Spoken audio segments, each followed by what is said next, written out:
আমি বলছিলাম আল্লাহর প্রতি যদি আপনি তাওয়াক্কুল হইতে পারেন তাহলে আপনাকে আল্লাহ তাআলা রিজিক দিবেন কার মতো? বলেন কার মতো? পাখির মতো। পাখিকে আল্লাহ কিভাবে রিজিক দেয়? তাকদু খেমাসা, এই পাখিটা সকালবেলা বের হয় একেবারে খালি পেটে নিয়ে, খেমাসান, তার পেটের ভিতরে কোনো দানা পানি থাকে না, ওয়াতারুহু বিতানা, কিন্তু যখন সে তার বাসায় ফিরে আসে পেট ভরা অবস্থায় ফিরে আসে। এই পাখি কি রাতের বেলা জেনে শুয়েছে যে পরের দিন ওই আব্দুর রহিমের ধান বাড়িতে যাব, সেই ধান খেয়ে আসবো? বরং আল্লাহ রাব্বুল আলামিন পাখির জন্য একটা সিস্টেম দিয়েছেন, কদ আলিমা সালাতাহু ওয়া তাসবিহাহু, সে সকালবেলা উঠে বিশাল আকাশে ডানাটা এইভাবে বাড়িয়ে দেয়, একদিকে চলে যায়, ওইদিকে যাইতে যাইতে যেখানে মন চায় নেমে পড়ে, পেট ভরা খাবার নিয়ে নিজের বাচ্চার জন্য খাবার নিয়ে আবার বাড়িতে ফিরে আসে, আবার তার বাসায় ফিরে আসে। সম্মানিত উপস্থিতি, আল্লাহর প্রতি যদি আপনি বাস্তবে তাওয়াক্কুল করতে পারেন তাহলে আল্লাহ তাআলা আপনাকে এইভাবেই রিজিক দিবেন, ওয়াজানা উৎস থেকে রিজিক দিবেন, যে কথা আল্লাহ রাব্বুল আলামিন সূরা তালাকের 3 নম্বর আয়াতে বলছেন, ওয়া মান ইয়াত্তাকিল্লাহা ইয়ারযুকুহু মিন হাইসু লা ইয়াহতাসিব। কোন ব্যক্তি যদি আল্লাহকে ভরসা করে, আল্লাহকে ভয় করে, আল্লাহর প্রতি তাওয়াক্কুল হয়, তাহলে আল্লাহ এমন উৎস থেকে তাকে রিজিক দিবেন যা সে কল্পনাও করত না।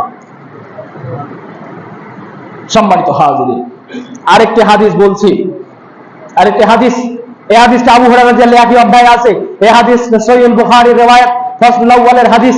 আল্লাহ নবী সাল্লাল্লাহু আলাইহি ওয়াসাল্লাম বলেছেন যে আমার উম্মতের ৭০,০০০ মানুষ ইয়াদখুলুল জান্নাতা মিন উম্মতি ৭০,০০০ বিলা হিসাবিন বিগাইরি হিসাবিন, ৭০,০০০ মানুষ জান্নাতে যাবে হিসাব ছাড়া। ওই মানুষদের বৈশিষ্ট্য হবে কি? ওয়াহুম লা ইয়াস্তারকুন, ওরা, ওদের যখন আপদ বিপদ আসে ওরা রকিয়া করে না, ঝাড়ফুঁক করে না, তাবিজ তুমার করে না, ওয়ালা ইয়াতাতায়্যারুন, ওরা কোনো সুলক্ষণ কুলক্ষণ বিচার করে না, ওয়ালা রাব্বিহিম ইয়াতাওয়াক্কালুন, যতই বিপদ আসুক, যতই মুসিবত আসুক, সর্বদাই তারা আল্লাহর প্রতি তাওয়াক্কাল করে। এই কারণে এই কিসমের মানুষগুলোকে ৭০,০০০ মানুষকে আল্লাহ তাআলা বিনা হিসেবে জান্নাতে দিয়েছে। আর কি শোনাবো আপনাকে? সুতরাং আল্লাহর প্রতি তাওয়াক্কুল করেন, আল্লাহর প্রতি ধৈর্য ধারণ করেন। কখনো সামান্য কোন বিপদ দেখে, পাহাড় সম বিপদ দেখে মানুষের পায়ের কাছে গিয়ে মাথা নত করিয়েন না। সামান্য বিপদ দেখে মানুষের পায়ের কাছে নিজের ঈমান বিসর্জন দিয়েন না।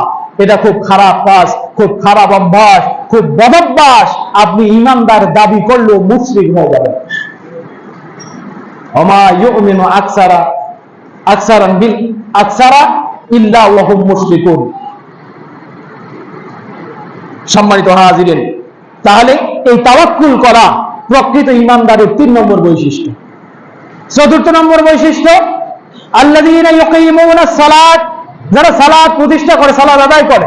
আমি সময় সংকীর্ণতার কারণে ছেড়ে দিচ্ছি, সালাতের সিরিজ আলোচনা আমরা চালু করব ইনশাআল্লাহ সামনে বা পরের জুমা থেকে ইনশাআল্লাহুল আজিজ।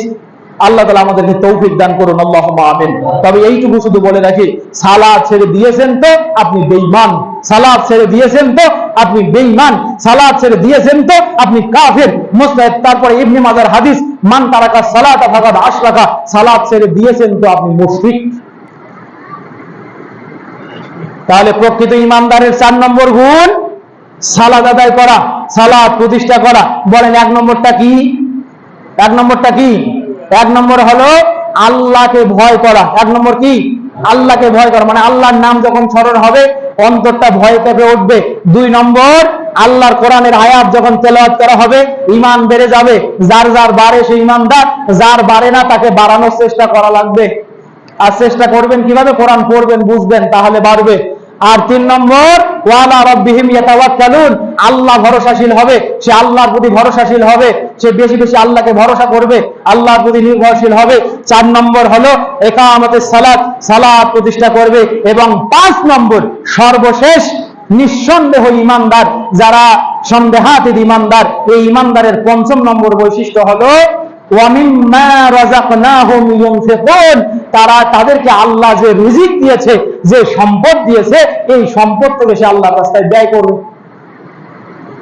এই সম্পদ থেকে কি করবে? আল্লাহর রাস্তায় ব্যয় করবে।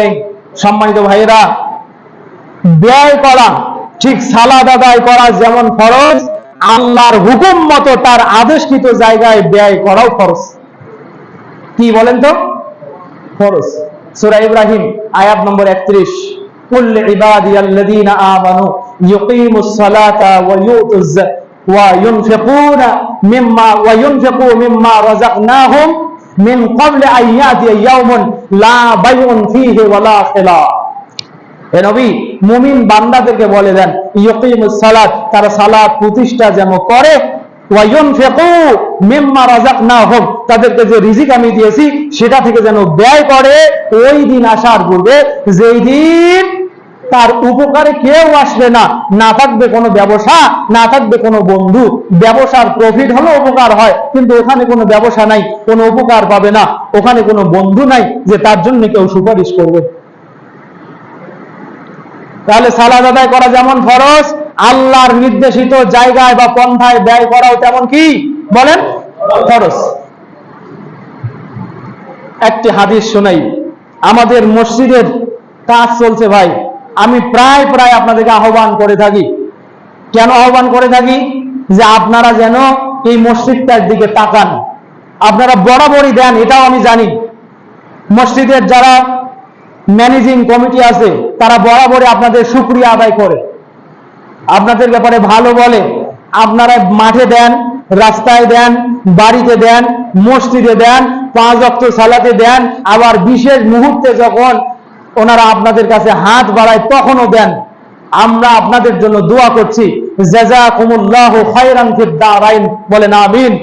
আল্লাহুম্মা সাল্লি আলাইহিম, আল্লাহুম্মা বারিক আলাইহিম, বলেন আমিন।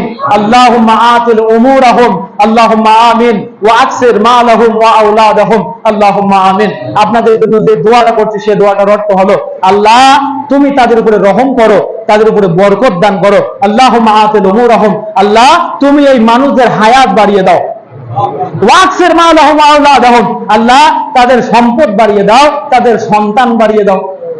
আর কি লাগে দুনিয়াতে বলেন? আর কিছু লাগে? আল্লাহর নবী এই পদ্ধতিতে দোয়া করতেন। যখন কারো কাছ থেকে কোনো দান বা হাদিয়া যেটাই পাইতেন, শুকরিয়া পান, এই দোয়া করে দিতেন। একটা হাদিস বলছি, যে হাদিসটি মুসনাদে বাজ্জারের 139 নম্বর হাদিস, হাদিসের মান সহিহ। আনাস রাদিয়াল্লাহু তাআলা আনহু বলছেন, ক্বালা নবী সাল্লাল্লাহু আলাইহি ওয়াসাল্লাম, আল্লাহর নবী সাল্লাল্লাহু আলাইহি সাল্লাম বলেন, সাবউন ইয়াজরিল আবদ আজরুহুন্না ওয়া হুয়া ফি কবরিহি বাদা মাউতিহি। কোন ব্যক্তির 7টি কাজ এমন আছে যে এই 7টি কাজ করার কারণে ব্যক্তি কবরে যাবে, কিন্তু কিয়ামত অবধি তার কবরে এই 7টি কাজের সওয়াব পৌঁছতেই থাকবে, পৌঁছতেই থাকবে, পৌঁছতেই থাকবে। কথা বুঝেন? এই 7টি কাজের 1 নম্বর হলো মান আল্লামা ইলমান। কোন ব্যক্তি যদি উপকারী বিদ্যা শিখায়, তাহলে কোরআন পড়াইতে হবে, কোরআন শিক্ষা দিতে হবে। এর চেয়ে বড় উপকারী বিদ্যা আছে দুনিয়াতে? নাই। এটা একটা ব্যাখ্যা। মান কারা নাহারান, কোন ব্যক্তি যদি একটা পানির নালা তৈরি করে, পানির ঝর্ণা তৈরি করে, আও হাফারা বেরান, অথবা কোনো পানির কূপ খনন করে, এটা 3 নম্বর। মরুভূমিতে পানির নালা কেউ তৈরি করে দিয়েছে, তাহলে আল্লাহ তাকে যতদিন ওই নালাটা প্রবাহমান থাকবে ততদিন ওখান থেকে পাখি পান করুক, পশু পান করুক, এমনকি একটা শুয়োরও যদি পানি পান করে তার তৃষ্ণার্ত কলিজা ঠান্ডা করে, তারপরেও আল্লাহ তাকে সওয়াব দেবেন। আও হাফারা বেহরান, অথবা কোনো পানির কূপ যদি খনন করে, তবুও এই কূপ থেকে যত মানুষ উপকৃত হবে, গাছ বাস পশু প্রাণী যাই হোক, আল্লাহ প্রত্যেকটারে সওয়াব ওই ব্যক্তির আমলনামায় দিতে থাকবেন।